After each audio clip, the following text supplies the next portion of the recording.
discussing the quote stopping and smelling the flowers, and a little throwback from August on today's Think Share.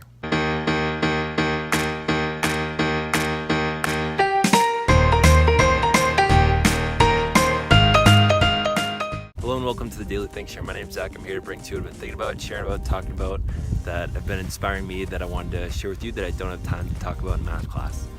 So right now I am at the Blue Miner Lake in Wyoming in the Grand Tetons National Park, and I've been thinking about how challenging it is sometimes to really appreciate things that are around you. One of my goals today is to really bring it in, and I think sometimes people say stop and smell the flowers, but what does that mean? How do we do that? It seems obvious, but sometimes it's not.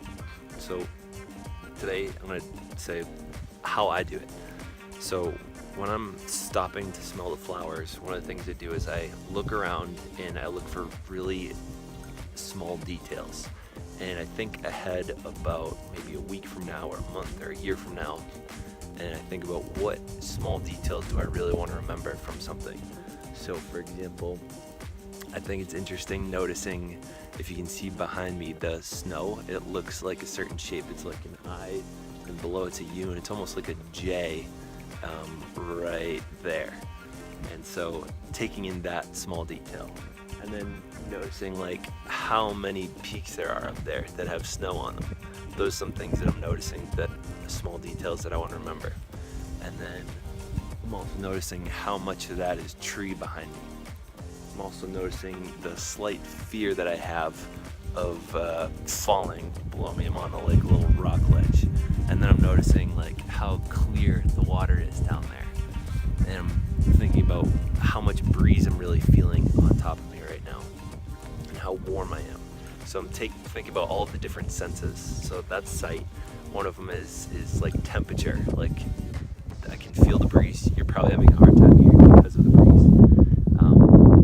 So how do I feel in terms of temperature, in terms of how comfortable am I? Like my butt hurts a little bit right now from sitting on this rock.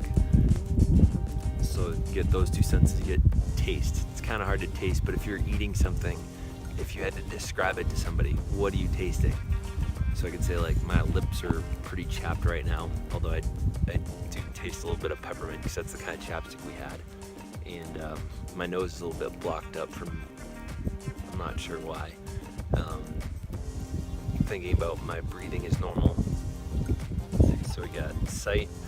What am I hearing? So I can hear the wind and how it's going through the trees around me.